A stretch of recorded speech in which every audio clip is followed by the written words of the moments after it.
waaye baatu fasri bi ahlika boobu mu ko wax ko Luut itam yonent bi sallallahu alayhi wa sallam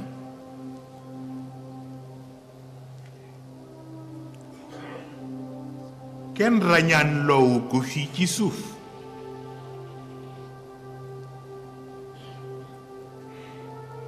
te it sàkkuwu ko te coono bi Muusaa doon sonne ci yàlla dama la bëgg a gis yonent bi toog na bis rekk cortège bi yegsi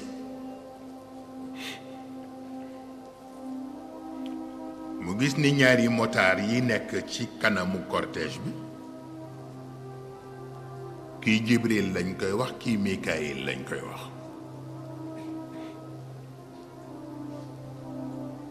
ñu ni ko sa borom moo la invité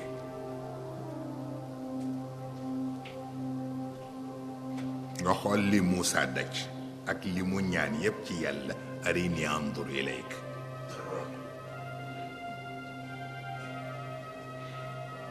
mais li neex ci reportage u rañaan boobu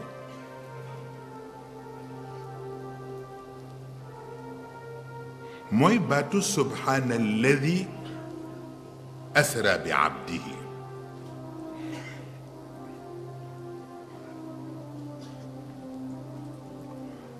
parce que ci wàllu baatu arab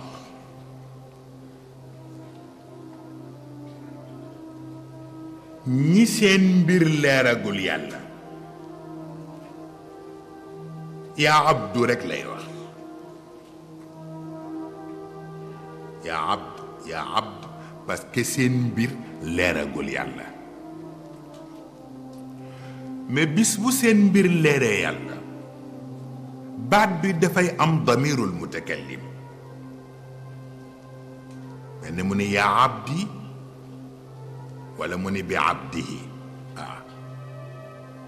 yonent bi bis boobu la wax ni tur yi ko yàlla mësa wooyee yépp booboo ko ci dàqal subhaana alladi asra bi abdihi kon mu nangu ni yàlla nangul na ko ubudiyaam te moo ko gënal nubuwa gënal ko risaala waaw ndax bële def di choix wu yàlla waaye bii nag moom yéeneem la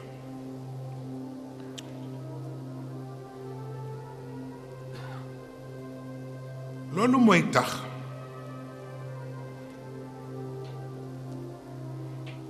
ci biir exception yooyu la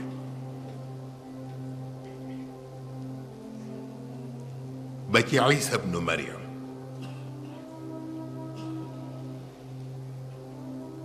keroog bi ko yàlla taajee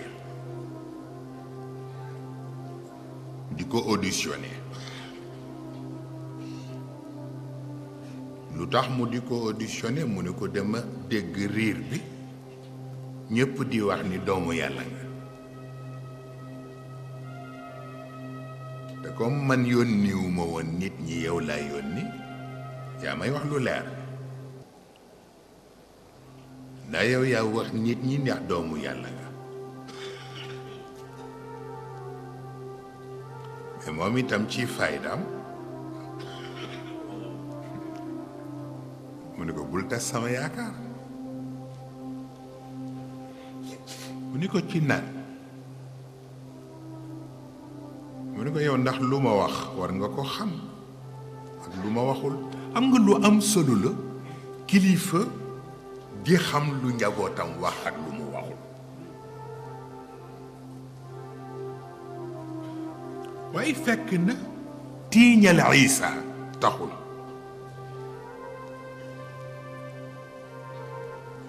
pour seetal ko ba lu muy jëfandiku nag mu soog koo jëfandiku moo tax mu posé ko question bi moo ne ko dama defa ne war nga xam ci man loo xam ni bu ma ko waxee war nga xam bu ma ko waxul war nga xam mu ne ko la nga ma yónni woon daal wax naa leen ko la ma ca war ci taxawaay def naa ko ba ma fa nekkee ba ma fa nekkatul nag yaa fa des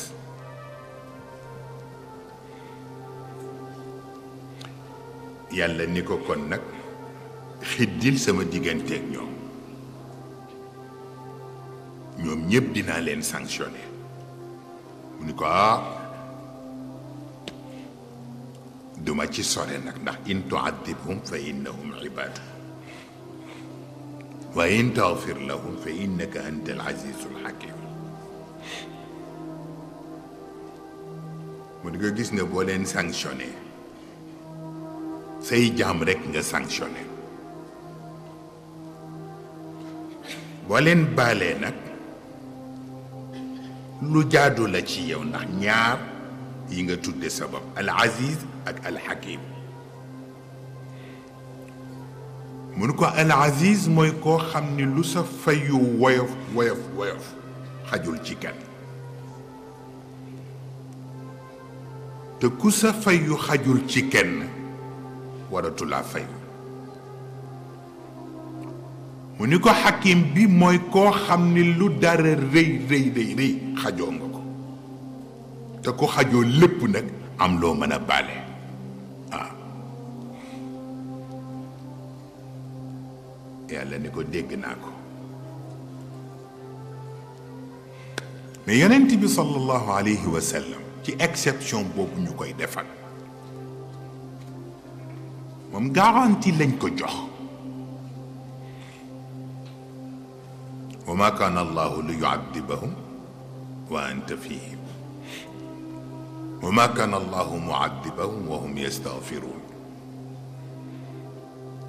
te mooy wax yonent bi ni ko ñaan ak yow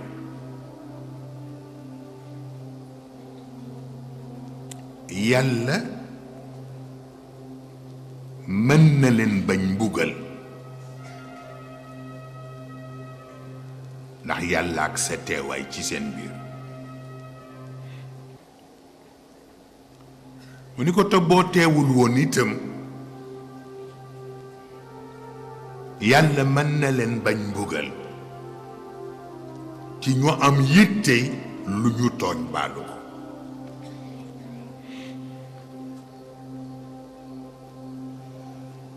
exception yooyu mu defal yonent bi te lu ci nekk yonent ñaan ko ko baa mu laaj ko ko te yonent bi laaju loolu mooy tax bu fekkoon yonent bi jiitu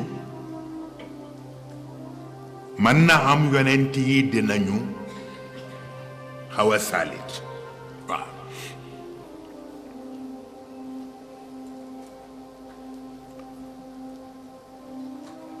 mais loolu def di parenthèse rekk ci biir waxtaan bi